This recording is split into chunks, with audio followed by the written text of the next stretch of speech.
All right, we're in 2 Kings 7, verse 16, just finishing off what is going to be said here. Yes, sir.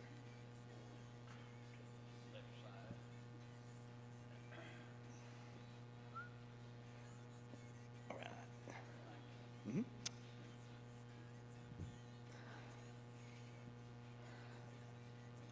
Second Kings 7, verse 16. Although I'm resisting every urge to go to Job because I heard about him tonight and I love that man. And I would just can't wait to meet that man. All right, so this is where we are.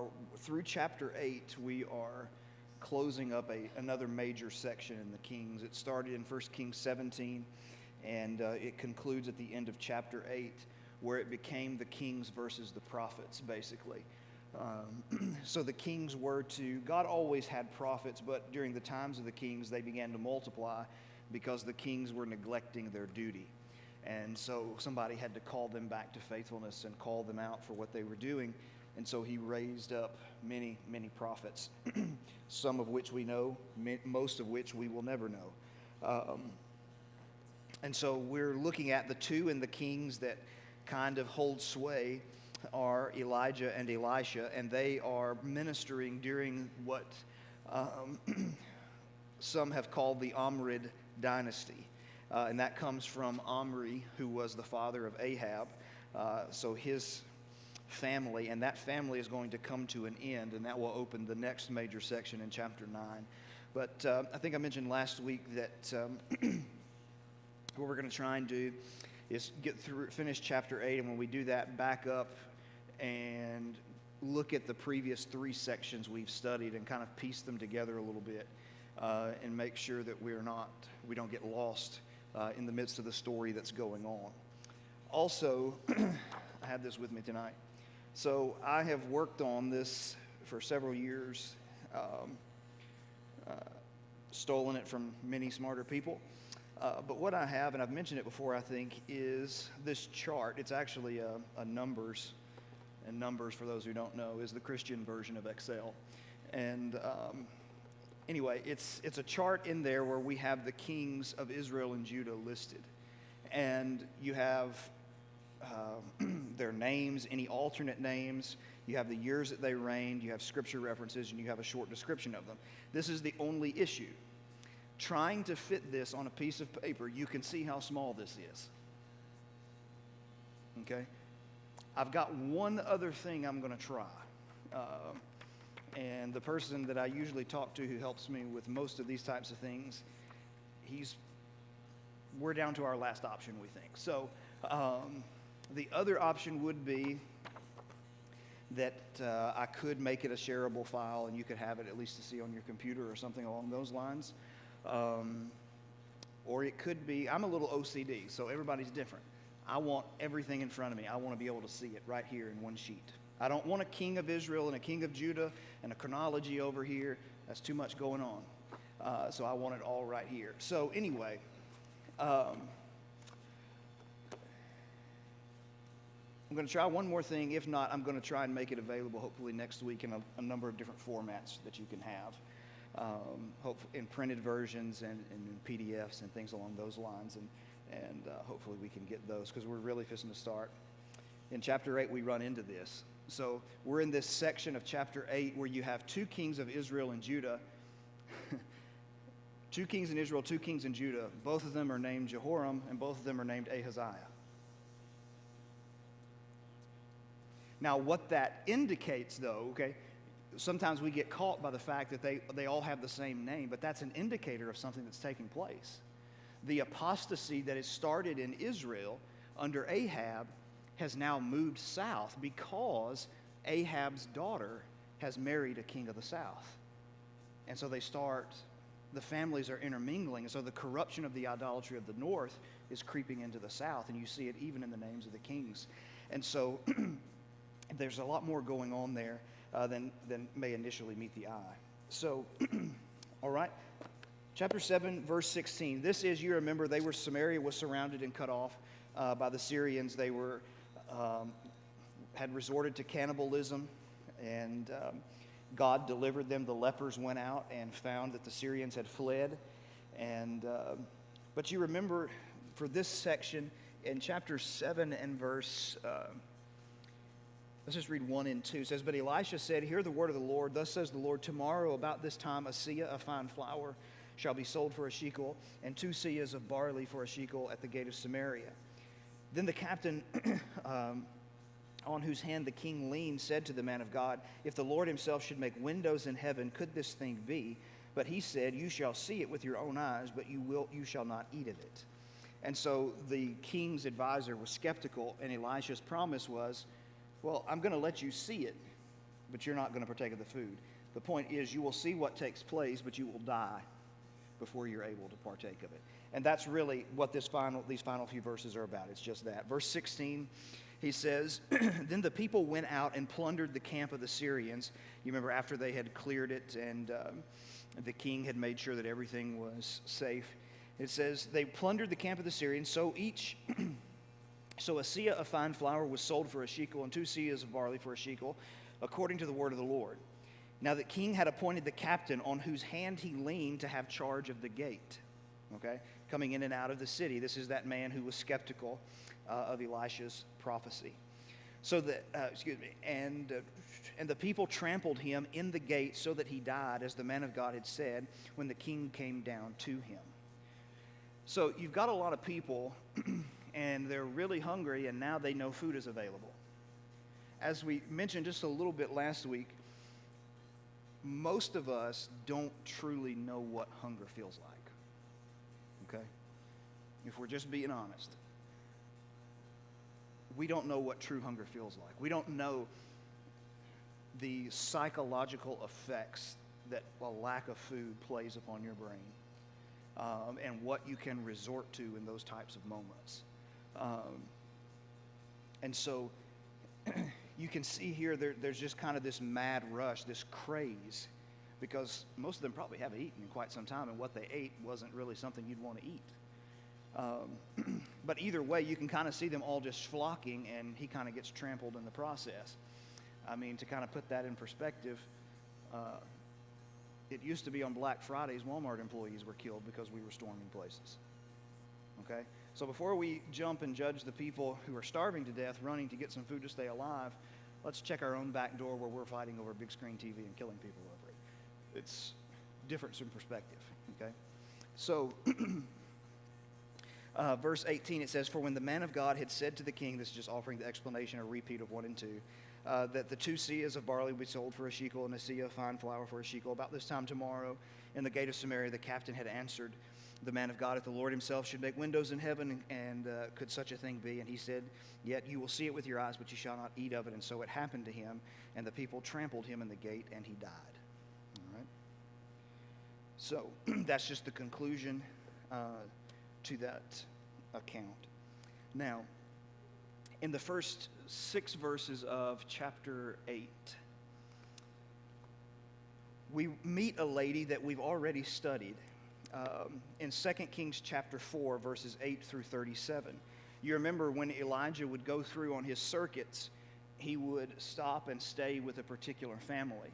And she had her husband build an extra room on the roof so that they could stay as they were passing through, because as we said, it was a circuit, so he would come through on a pretty regular basis. And so you remember Elisha wants to offer her a gift to show his appreciation. She's very wealthy, she says, and it's right, she is wealthy, and she doesn't really need anything. And so the servant of Elisha says, well, why don't we give her a child? I mean, she doesn't have a child. She hadn't been able to have one. And so they do, and you remember that the child ends up dying in some kind of we're just told he's out in the field, and all of a sudden his head starts hurting, and then a few hours later he's dead.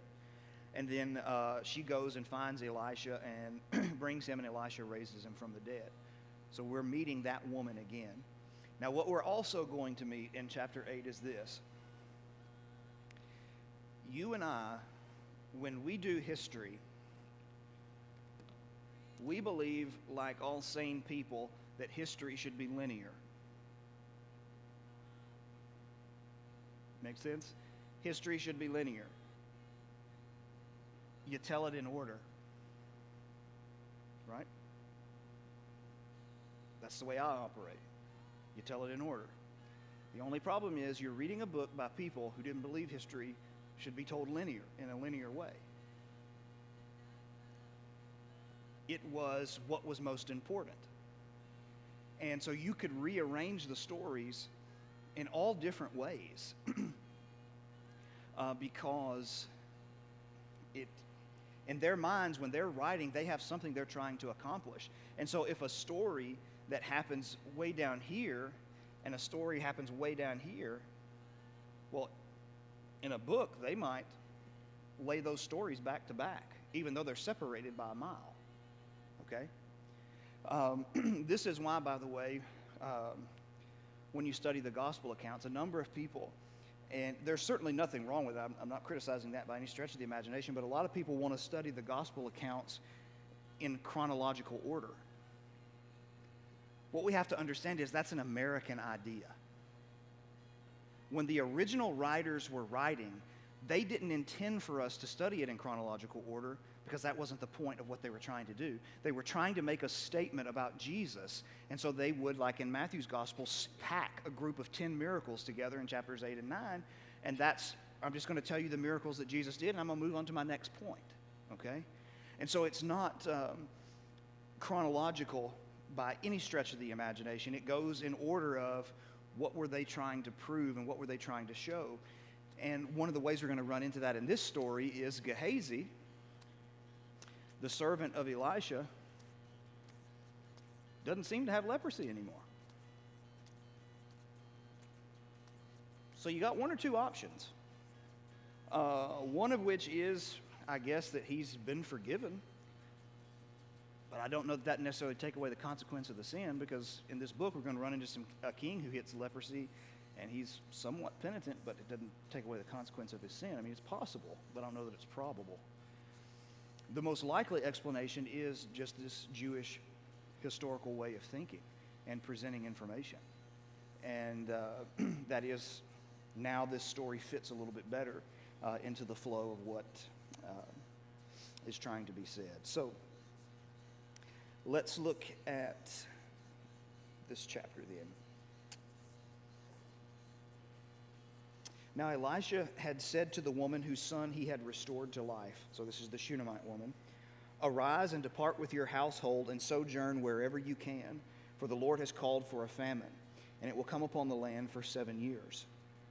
So depart from your household. Now what we see in this account when we read the full 6 verses is there's no mention of her husband. That's one thing we do see in chapter 4. Her husband is very much alive. And so there is probably some amount of time that has elapsed, certainly. Okay? Because it seems as if her husband is dead, he would be mentioned.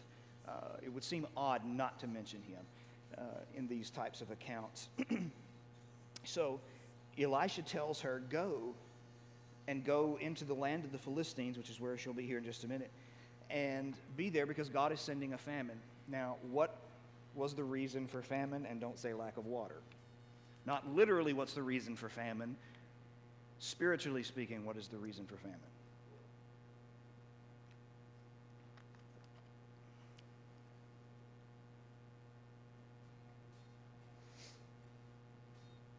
I'm sorry? Yeah, this is punishment. Okay, now what we have to...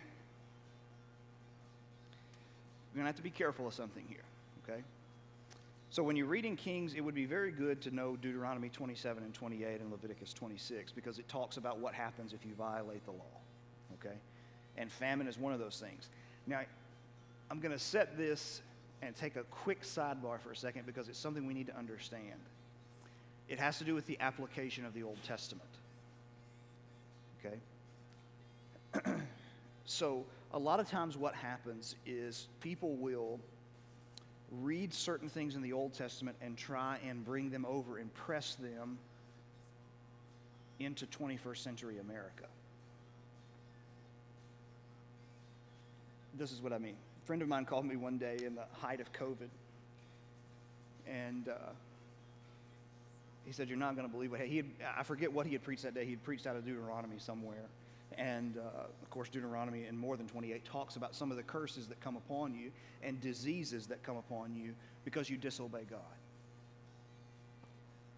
So the man gets up to lead closing prayer, and basically says that. My friend said, as he said in the sermon, we know that COVID has come upon us because of our sinfulness. Be careful. Be really, really careful. And the reason why I say that is this. I'm not saying it was, I'm not saying it wasn't. What I'm saying is the thing that we ought to have great caution over is this. When you look at the Old Testament promises, you are dealing with covenant people. Back then, God had a group of people that were His, and they lived in a border. That's not the way things operate today. God does not have a physical group of descendants who live in a border. He has descendants all over the world. And so what we need to understand is that America, as much as some people don't like it, America is not a covenant nation with God. God nowhere entered into a covenant with America. Now look, people sometimes get upset because they say, you're denying we're built on Christian principle. I'm not denying any of that. I'm saying there is no binding contract between us and God where God called us to Himself like He did to the people at Sinai and said, you're going to be my special people in the earth, and here is the law that I expect you to obey. Okay? So, to make this jump, okay? So then say, okay, we got diseases, so then we've got COVID-19 for disobedience. It can't happen. You can't make that jump logically. Because what you're doing is comparing apples with oranges. You've got a covenant group of people, and then you've got another group of people who aren't in a special covenant with God. Okay? And so, when we're using the Old Testament, we need to be extremely cautious in how we use it, and also not just Old Testament, but even New Testament. We have to be cautious how we use it. And I'm thinking something along the lines of like Revelation. Look, I love everybody, but Revelation is not about helicopters, and it's not about the end of the world. That's not the point of it. John had no idea what a helicopter was. And I don't say that to mock people who believe that it's the invention of Apache helicopters. That's not, John wasn't talking about the invention of Apache helicopters. Why would he talk to 7 churches being persecuted about something that's going to happen more than 2,000 years later when helicopters are invented? What does that have to do with anything? How does that help them in their suffering? Okay? So, yes, sir. What about those in the denominational world that say that Israel is still God's covenant? Okay. It's a good question. For those who maybe couldn't hear, what about those who claim that Israel is still God's covenant people or chosen people? So this is a fine needle to thread here. How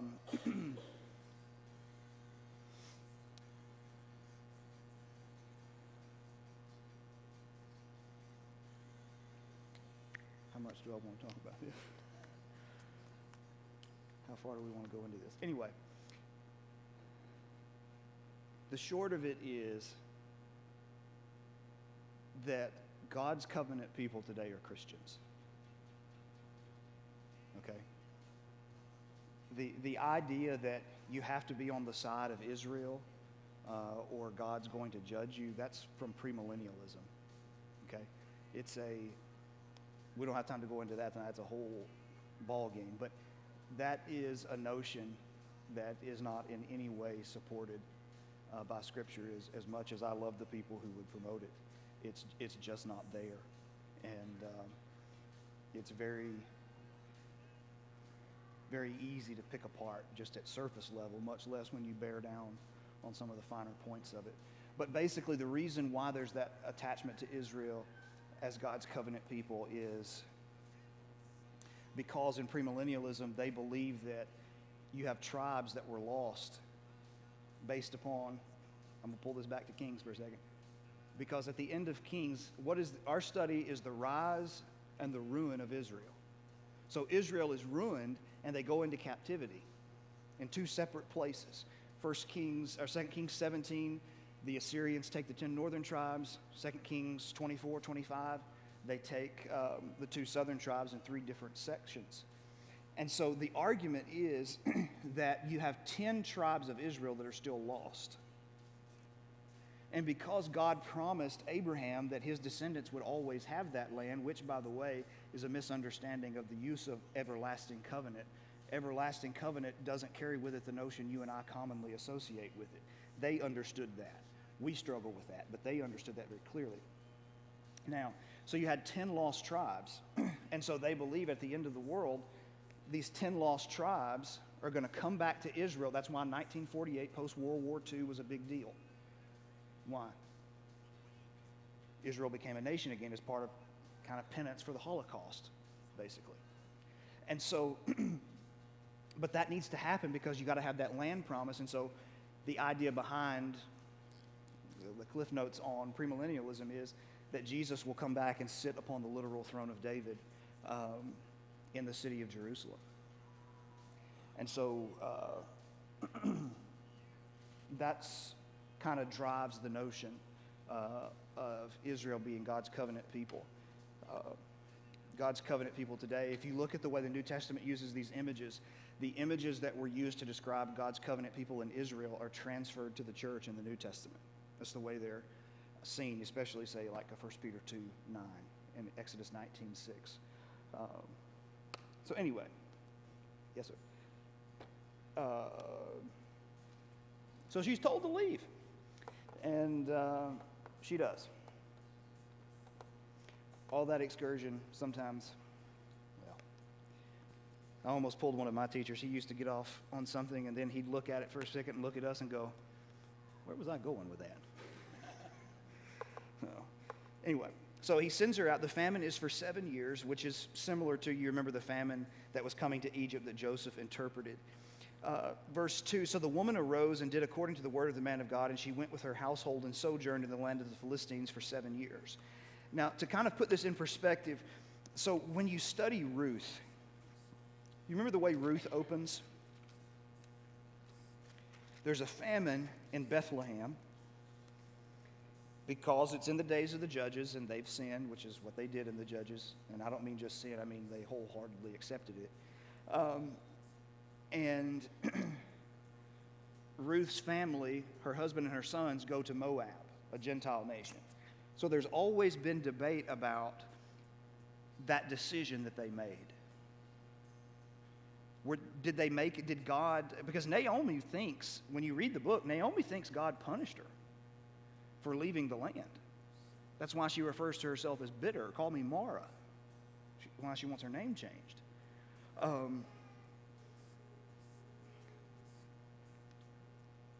I don't really know either way whether they sinned or not. It seems, I mean, if you put a gun to my head and made me choose, I would say they probably made a huge mistake in going, and I would say that this right here is why.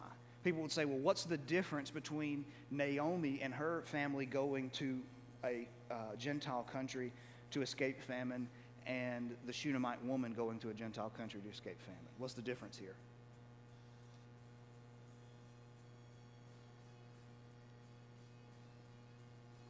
Who told the Shunammite woman to go? Elisha. So here you got people acting under their own guidance, and here you got people acting under the divine guidance of a prophet. Okay? And so, and by the way, that principle is important.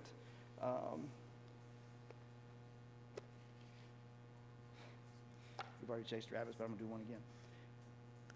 The reason why that principle is important is seeing the difference is we have to learn how to discern the differences in things, because a lot of people when they argue things from Scripture, they equate things that don't belong. Okay? Someone looks and says, well, no, the Shunammite woman did it, so Naomi and her family, they were fine in what they did.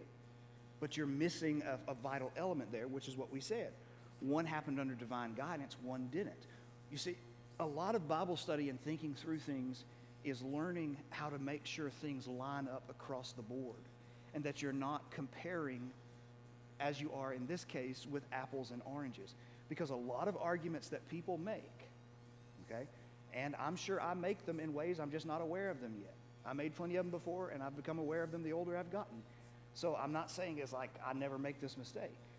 But we have to learn how to think biblically and systematically, okay? And to see those differences so that we can interpret things correctly, because you run into a lot of problems, and maybe we'll study that sometime and illustrate it a little bit further. But verse 3, at the end of the 7 years when the woman returned from the land of the Philistines, who were the bitter enemies of Israel in the books of Samuel, and in the Kings it has been the Syrians, and will continue to be for several chapters, and then the Assyrians, and then the Babylonians. So she goes there, and she returned to the land, from the land of the Philistines. She went to appeal to the king for her house and her land. Remember, she was a pretty wealthy lady. That was the whole premise of 2 Kings 4. And so her land has either been it's either been confiscated by the king, that is, the king just took it, or it's been placed under the king's care until she returns. Both of them are plausible, okay? And so she goes and appeals to the king to get her house and land back. She wants the rights to be back and to farm it and to take possession of it again. Verse 4, it says, now the king, and what king of Israel this is, we don't know, probably Jehoram. The king was talking with Gehazi, the servant of the man of God. And now here's this Gehazi who was smitten with leprosy at the end of chapter 5. So that's where we kind of run into some chronological questions. And so he's asking Gehazi, tell me the great things that Elisha has done. Now, first of all, this is pretty profound that you have a pagan king who's all in on idolatry, and he's talking to the servant of a prophet of God and trying to learn about it. Okay? In verse 5, it says, while he was telling the king how Elisha had restored the dead to life, that is, raising the Shunammite son, behold, the woman whose son he had restored to life appealed to the king for her house and her land. And Gehazi said, my lord, O king, here is the woman and here is her son, whom Elisha restored to life. And so it's kind of like, it feels coincidental, but it's not coincidental. Okay? He's telling the king this, okay, let me tell you the story of Elisha. This is what he did to this Shunammite woman. He raised her son, and then in they walk. Okay?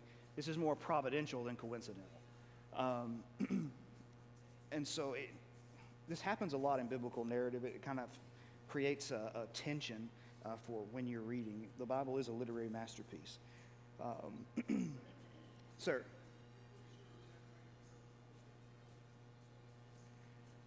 Before what is seen, what is recorded in chapter 5, I would think so.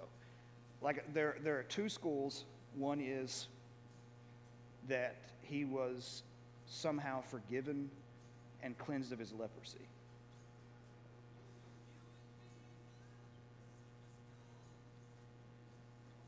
That's what I'm thinking. That's for those who could, the way the wording of chapter 5 is, it's permanent, and it's not just for him, it's for his descendants.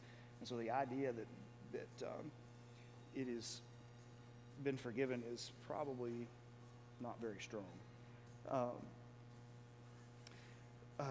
Verse 6, it says, and when the king asked the woman, she told him. So the king appointed an official to her, saying, restore all that was hers, together with all the produce of the fields from the day that she left the land until now.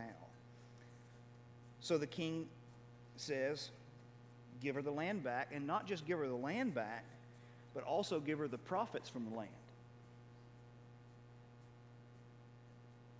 So he's being extremely generous, right?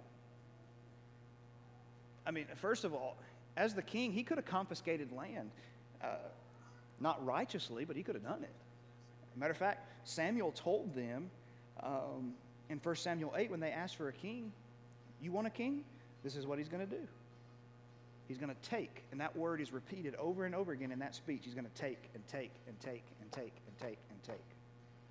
He's going to confiscate things from you. And, of course, Jehoram's father is Ahab.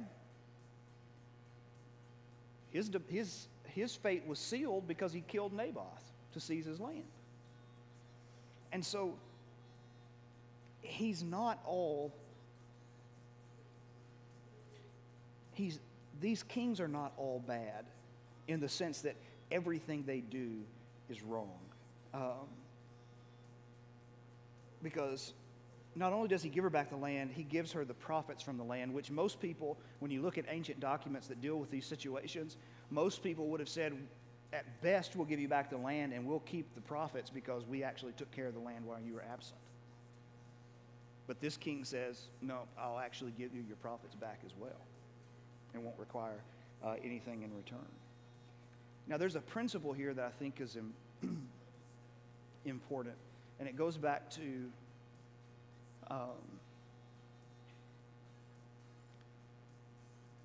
how we sometimes assess people. Okay, so when there is disagreement, and I don't know if you've ever heard me say, but I know I've said it plenty of times, that you can disagree with someone without attacking that person and without saying that everything about them is bad. You see, the modern idea that says if you criticize me or if I criticize you or you critique me or I critique you, that means you think I'm an awful person. No, that's called an argument from outrage. It's a logical fallacy. Okay? It doesn't actually prove anything, but it's people's trump card. That's how they like to play it. Well, you're saying I'm a terrible person. I didn't say that. I said I didn't agree with what you said. And you know what? By implication, you're not agreeing with what I'm saying. Logic is this funny thing that won't let you loose. Look, you can be critical of something and still acknowledge the good of the person who might promote it. Okay? You got a wicked king. God holds no punches when he describes these kings. But that doesn't mean that when they got up in the morning, they thought, how can I make God mad today, and which commandment am I going to break today? Okay? Listen, when we deal with some of these fundamental doctrinal disagreements, it's not saying that somehow the disagreements are, you know what, they're dumb, because that's not true. That's not true. Or you're saying they're evil. No one said they were evil. It's a critique on the position based upon what the Bible says. The same way, by the way, they would critique me or you for what you believe. And so we got to be careful about how we think about this and look for the good and be willing to not paint with broad strokes and yet at the same time not wear our feelings on our sleeves either. So anyway, we'll stop there and then move into 8 and review next Wednesday.